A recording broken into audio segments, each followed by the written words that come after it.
Hello, and thanks for joining us for this episode of the DINFOS Way, a Department of Defense podcast developed and produced at the Defense Information School. This program is dedicated to developing and showcasing the skills of military communicators, public affairs professionals, and industry experts from all over the world. I'm your host, Jack Rous. I'm a former Navy and civilian journalist and a current training specialist here at DINFOS. Joining me today is Lieutenant Colonel Angel Jackson.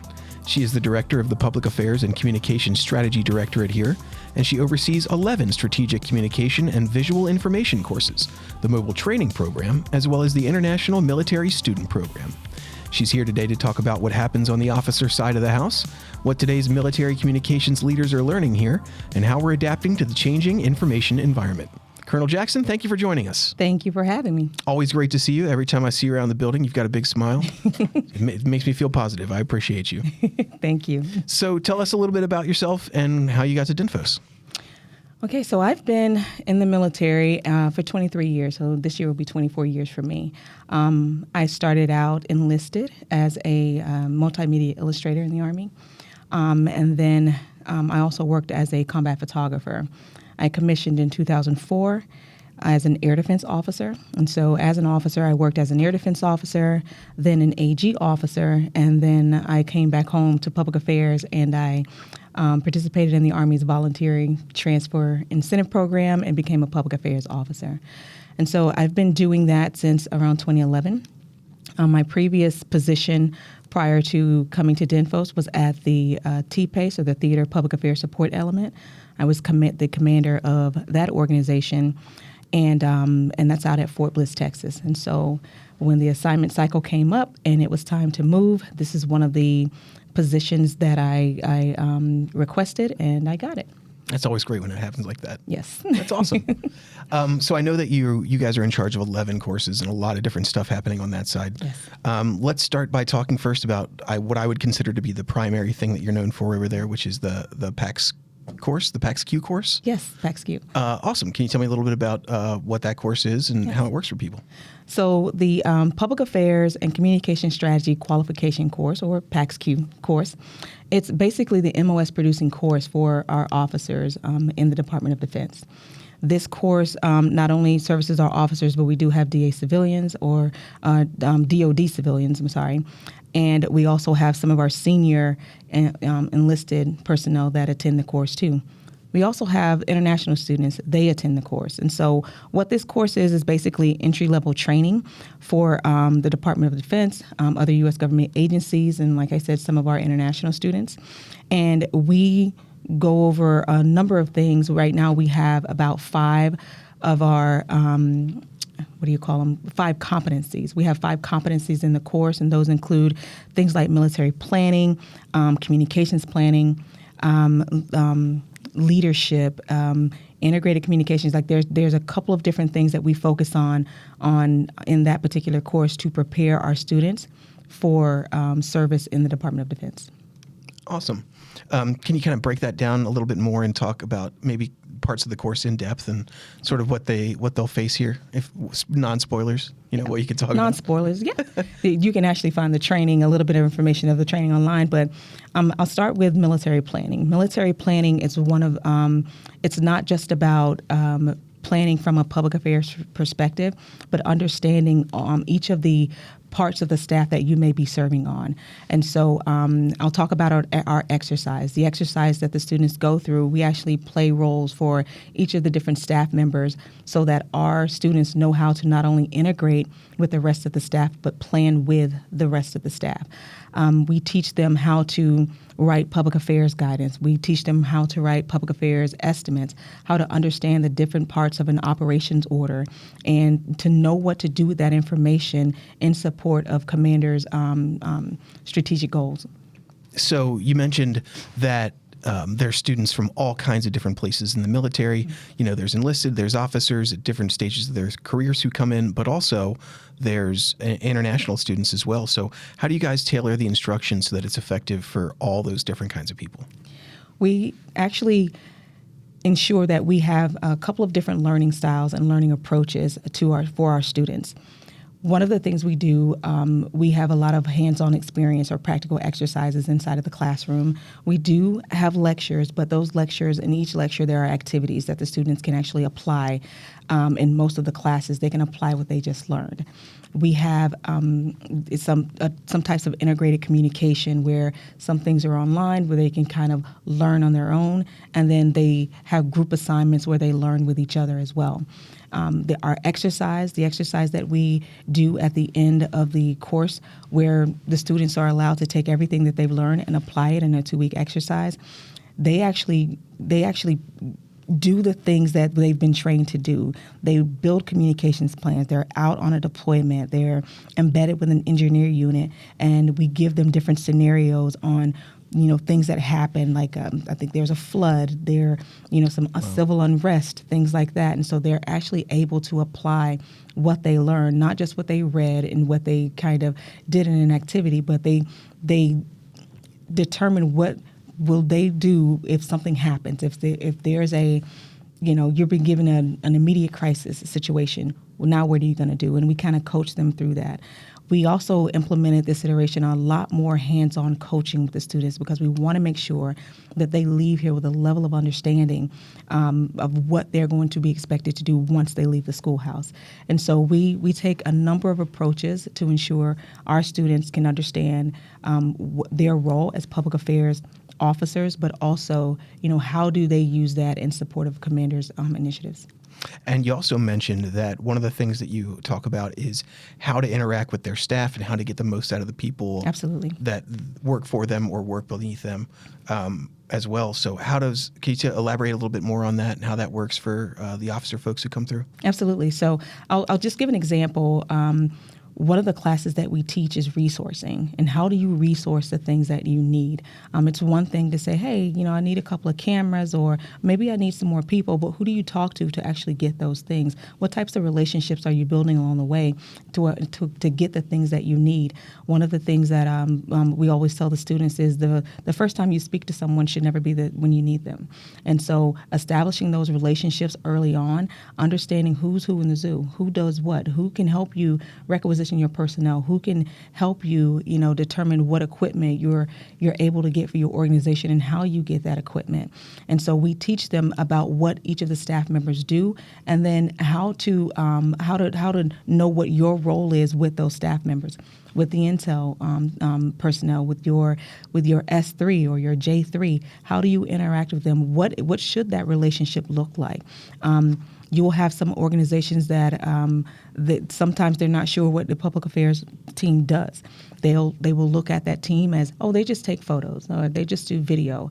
And so we teach them how to come to the table, not wait to be invited at the table, but actually take your seat, because you play an absolute critical role in helping the commander achieve his or her initiatives based on what you bring to the table. So if you're waiting to be invited in, you're probably never going to be invited in. But understanding what your role is in connection to the rest of the staff, and how do you actually explain that, and how do you talk to them about what you need from them and what you can provide them in any staff section.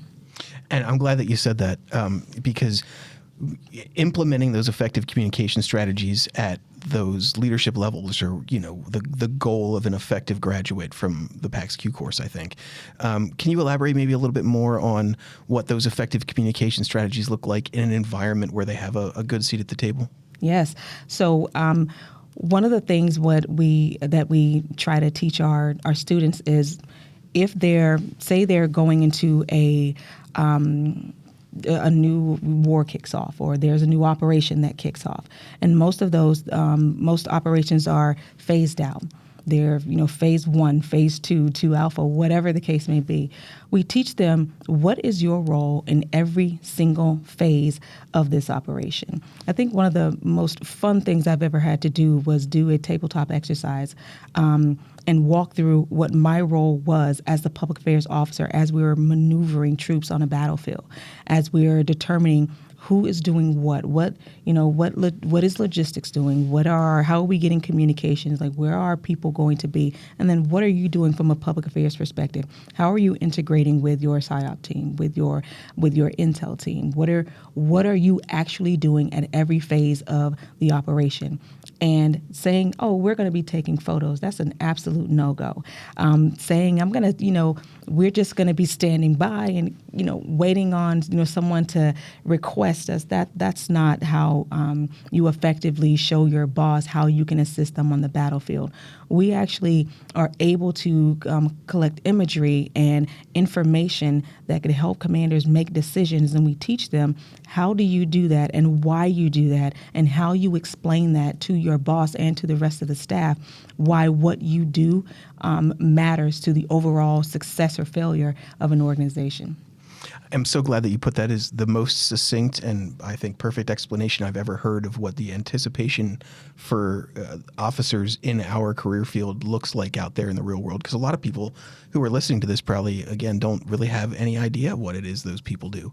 So to hear you put it in such an effective and succinct way is gratifying for me because again, not enough people know what is actually an effective communicator looks like in that space. So thank you for doing that. Can you talk a little bit more about how the course is adapting to the changing information environment?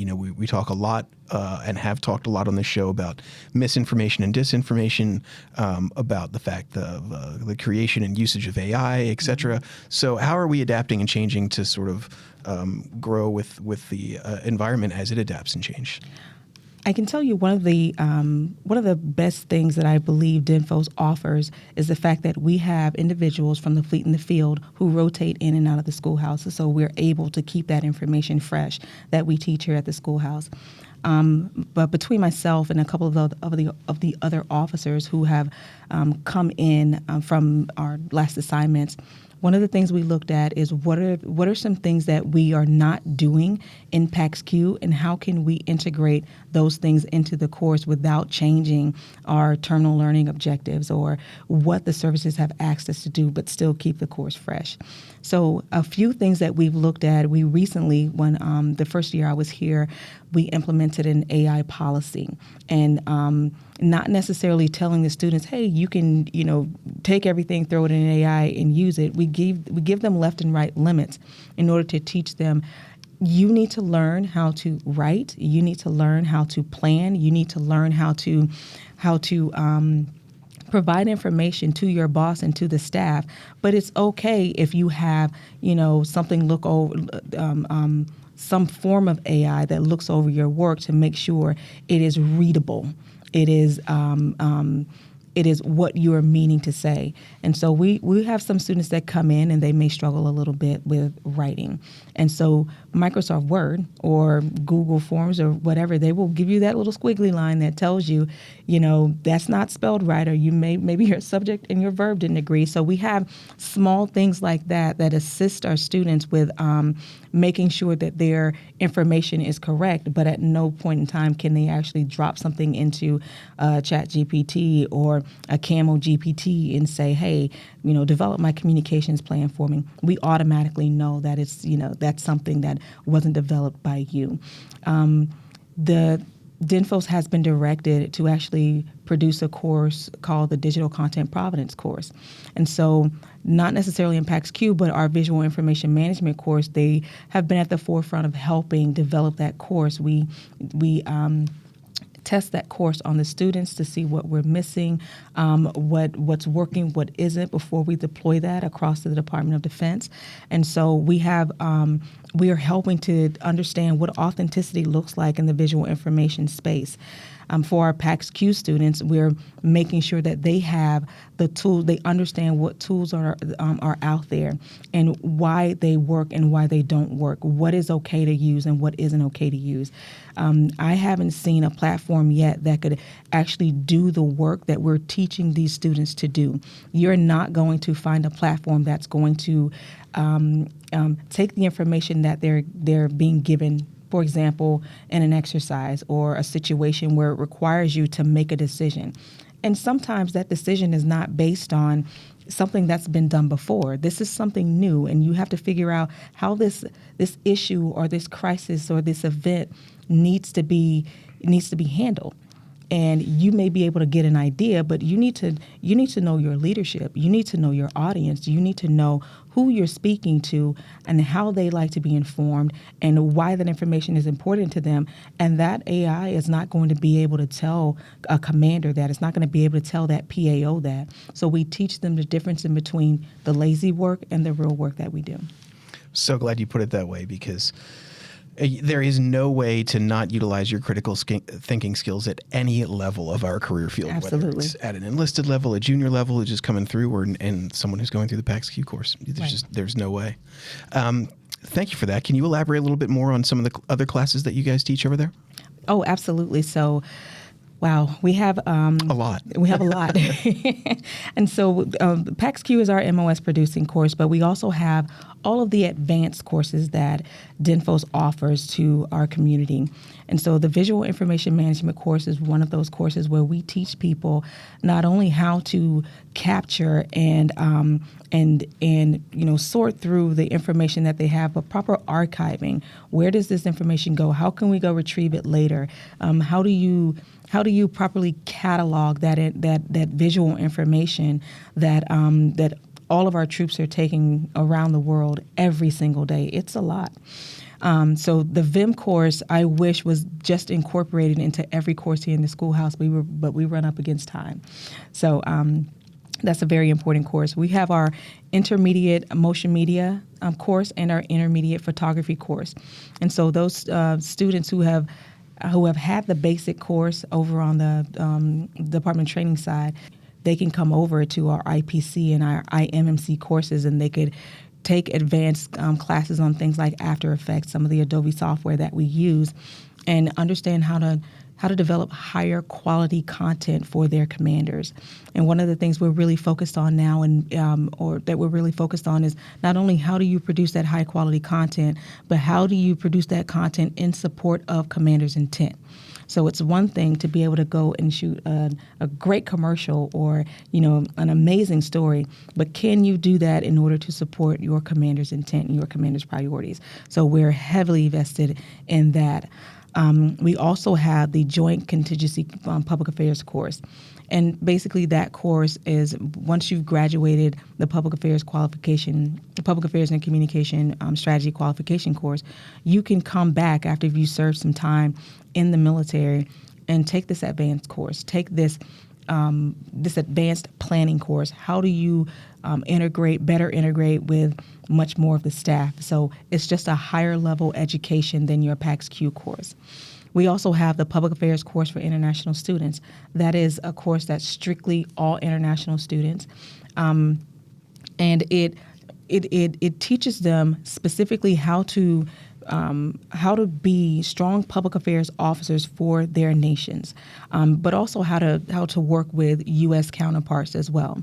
One of the things that we don't include in that course is a lot of DoD policy and ways of doing things, because they're not going to go back to their countries and be beholden to our DoD policies. But what they do need to know how to do is how to be a strong public affairs officer for their nation. And so we teach them that. And then when we have to work with these individual countries in the future, we're not starting from a basic level. We actually know how each other operates. We also have the intermediate public affairs specialist course. So after troops have graduated from the basic course and they want to know a little bit more about what their officers are doing and how they can better support their public affairs officers, that intermediate course teaches them a little bit more about planning. So they learn the research, planning, implementation, and evaluation process that we actually teach our students in PAX-Q.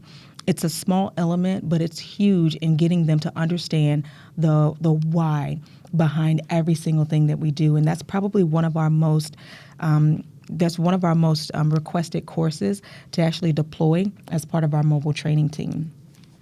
And the digital media course. The digital media course is another course that we recently acquired that course on our side of the house from the DOT side, simply because it is an advanced course, and we wanted to keep all of the advanced courses on the PAX-D side of the house.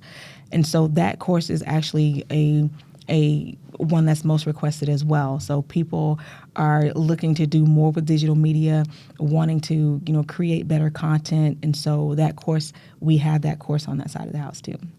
You mentioned so many things that are great there about what we do here, which is amazingly informative. I want to talk just for a second about the international students because, they're great. I have seen so many different nations represented in our international students here already. And you mentioned the great sort of cause and effect that happens when we bring them here. What kind of unique perspectives do they offer, and how do they make the course special when they're here? I will tell you a lot of our international students, they come with a set of issues that a lot of our students have never dealt with, and they wouldn't understand. We have about 7 courses that our international students can attend, but the PACUS course is strictly for those students. They have to develop a communications plan, just like our students in PAX-Q do. If you look at the communications plans for our PACUS students,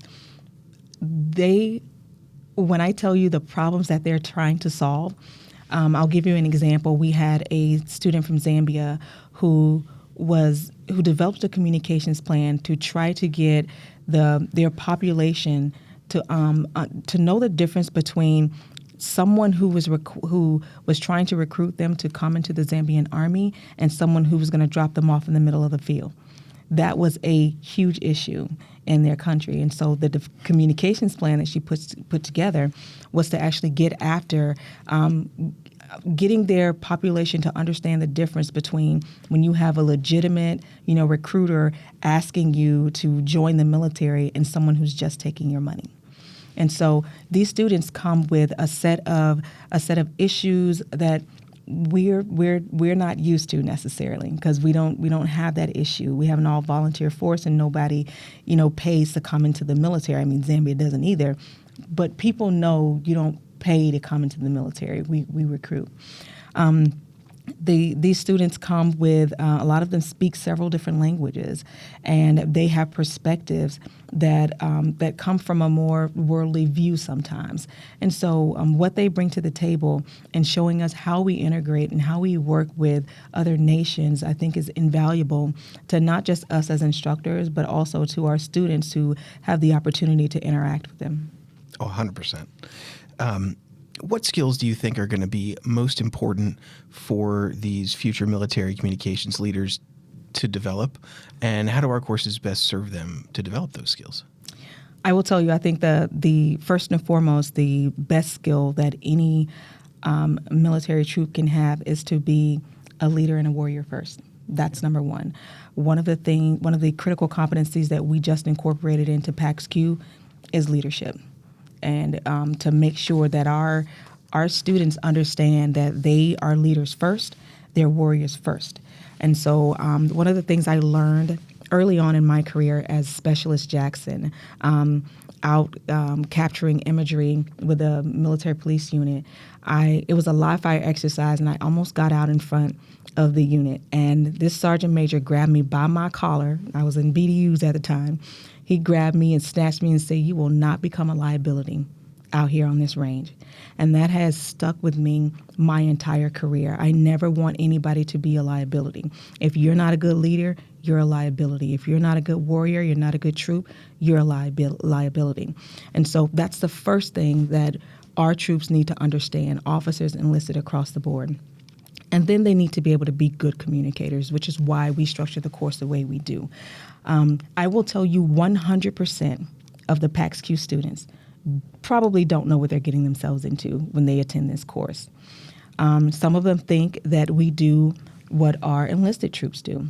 Our students don't pick up a camera. They don't. A lot of them know how to shoot. They know how to, capture video and photography. And it may be necessary at some point, but that's not what we're teaching them. We're teaching them how to be strategic communicators. We have a ton of people on the other side of the schoolhouse who's going to do the shooting for us. You may need to pick up a camera every now and then, but they need to know how to be strategic communicators. They need to know how to effectively help their commanders win our nation's battles and wars. And that's the bottom line from a communication standpoint. And if you're not bringing that to the table, what good are you?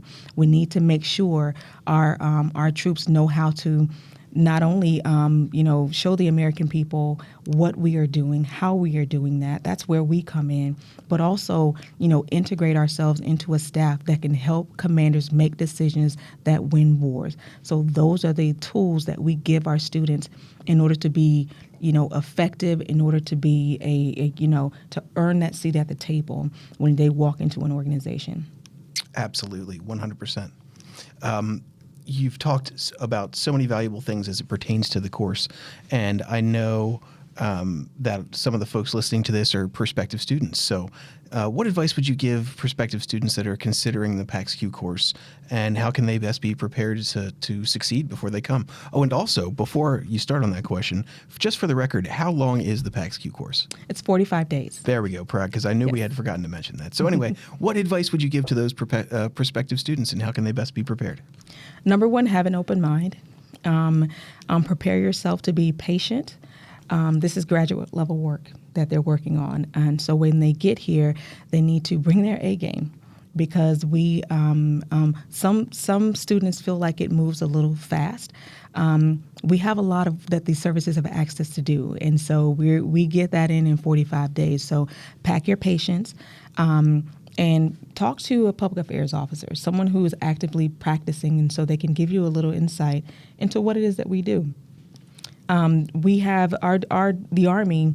Most of our individuals, they come in at the captain and major level, and some of our other services, they come in, at the lieutenant level. And so, a lot of the Army individuals come in and they have a little bit more knowledge about how the Army works, about how the military works. Sometimes that's a hang-up, because their idea of what their public affairs person does is not necessarily what their public affairs team does. What they see is the end product a lot of the times. They see images, and they see video, and they see, sometimes they're not in the room when those public affairs officers are speaking with those commanders about plans, going forward, or how they're going to do this or that, or, they're not in those conversations. And so their understanding of what public affairs officers do, even if they haven't been in the military, it's one-sided sometimes, because they see the end product. They don't see the sausage making. They need to come prepared to make sausage and understand what that looks like and why it's important. We do have service unique days as well, where we stand down and the services take their individuals and they speak from a Marine perspective or an Air Force perspective. They talk about policies strictly for those individual services. So we don't just give them death by PowerPoint or lectures. We give them an experience. Our students, we started going to Voice of America. Every iteration, we've started to send our students down there to talk with our journalists that are reporting around the world. They go to the Pentagon, and once they're at the Pentagon, they're able to speak with the leadership for each of their services, for the each of their Marine Corps, Army, Navy, and the Air Force. They speak with public affairs leaders and who's working at the Pentagon, what they do, how they can help, things like that. We bring guests into the building to also speak to our students, our proponents for each of the services. And so we try to give the students an experience while they're here. They're not just in the classroom. They're not just in, here at Fort Meade. We try to give them insight into what's happening. We'll bring people in from out in the fleet and field. We've had leaders in Italy and Iraq and, Divids in Atlanta, the Defense Video and Imagery Distribution System out in Atlanta. We have different people that come in and talk to them about what to expect, how they can be helpful to them. And so that's one of the things they should expect when they come to the course, is to get an experience, not just education. What a great way to put it. And like everything else that we do here, it's nice to hear you mention that there's so many real world experiences that are integrated into the course, because that's all that happens on the MCF side as well. Everything is just designed to make sure the students are prepared to walk out the door and do their jobs to the best of their ability. That's fantastic. We've talked about so many things. I know that you guys integrate feedback into your courses the same way we do with end of course surveys and that kind of thing, and that changes and causes your course to adapt over time. Is there any other ways that you guys utilize feedback or get feedback from your students that help you with the courses? Absolutely. So end of course feedback, as you stated, I read each and every one of those, but we also take a look at what's happening in the fleet and field. We talk to those leaders who are out in the fleet and field to determine what is it that you wish this individual would have gotten prior to leaving the schoolhouse. I told you I came from the 24th Theater Public Affairs Support Element. I was the commander out there prior to getting here at DINFOS. One of the things that I noticed that my officers and some of my troops, they did not know how to use divots. They didn't know how to use it. And divots is our system of record. Divots is required of us to use. And so when I had to stand down and do training on divots, and myself and the sergeant major, we taught them how to use divots. And so one of my goals here was to make sure our officers, before they leave this schoolhouse, that they know how to use divots. Yesterday, the course that I wrote on divots, I worked with divots to develop a lesson plan and a course on divots. Yesterday, we taught that course. We taught that course to all of our students in PAX-Q, and it will be a course going forward. They are required to understand what right looks like when they have to put information in the system. Right. We taught them how to upload the content, how to review the content, how the platform works. Everybody has a Vision ID, which they're going to have working out in the fleet and field. So that's another way that we determine what adjustments need to be made. I said earlier, one of the plus sides to DINFOS is that we have people out in the fleet and field who rotate in to the classroom. And so those of us who are rotating in, I meet with my officers on a routine basis, and we go, okay, what are we missing? What is something that, have you been talking to your service, and what is something that they're asking for? And so that's how we make adjustments. We don't just, go with the status quo of what we've been doing iteration after iteration after iteration. We actually make changes based on what students are asking for and what they say, and based on what our officers are getting out in the fleet and field. I think one of the big things is the fact that, our students are able to tell us, this moved way too fast and I still don't understand this. I got a good grade, but I don't understand it. That's how we implemented more coaching. We didn't just implement more coaching. We developed a kind of like a rubric for instructors on how to coach their students. And so, you may not be able to get through to a student, but we developed a rubric to help you get there, because not everybody knows how to get someone over the finish line. And I will tell you, this iteration, our students' grades are so much better. We were high-fiving yesterday because we're seeing higher grades on Comm plans, higher grades, on some of the products that our students would, routinely get lower grades on. So I'm excited. You might have to send me that rubric. I got you. This has been great. One last question before I let you go. I know that prospective students and students who come in love to hear about success stories. So can you share any great success stories that you remember very fondly, or any kind of like real world applications of the skills that we teach here, and that would kind of feel good about, make you feel good about what it is that you do here? I will give just a little bit of feedback about how our students reach back. Our students often reach back. My first 2 months that I was here, or probably about 6 months that I was here, I did 2 iterations of teaching.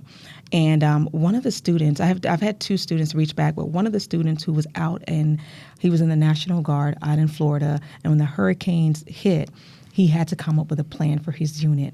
And after it was over, he sent me a message, and he said, "Ma'am, thank you so much. Number one, he wanted to quit because he felt like it was a lot. I said, we don't do that in this uniform, and I'm going to get you there. And so not only did he not quit, he did great. He did, great while he was here, but he also walked away with some tools that he could use, and he used them almost immediately when he got back to Florida to his home unit. And so he reached back and he thanked me for not only not letting him quit, but making sure that he had the tools that he needed to be successful. And a lot of our instructors, they get that. They have formed a lot of lifelong relationships with people, and those relationships started right here at DINFOS. And I can tell you from a personal perspective, myself as a public affairs officer, when I left here at DINFOS, my first assignment was Fort Hood, Texas. And at Fort Hood, I walked into a unit who was recently redeploying, and there was a lot going on. What I walked away with personally were a lot of tools on press releases, how to engage my commander, how to show what this unit is doing. Now, we've redeployed, and, units take a minute to kind of stand down, but we were still preparing for our next battle. And so I had a lot of tools in my kit bag to not only show my commander, what we bring to the table, and that tabletop exercise I was telling you about. I'm out at NTC walking through phases of an operation. I learned a lot of that here at DINFOS. I learned a lot of it as an air defense officer too. But I learned from a communication perspective, how do I take the seat at the table that I'm supposed to have and ensure I can give my commander what he needs from a public affairs perspective. And so from a personal perspective, I have taken everything that I've learned and been able to implement it in the field. And we see that in our students as well. So thank you so much for this fascinating conversation. It's great to learn more about the public affairs side of the building and what you guys do, as well as, again, I think it's really important to talk more about what we expect from our leaders, what our leaders should be doing, what effective communication looks like. And I think we talked a lot about that today. So, Colonel Jackson, thank you so much for coming. Thank you. I would love to have you in again when you guys have some more exciting stuff going on. We could talk about it then. Just let me know. I'll be here. Well, thank you so much for your time. Thank you.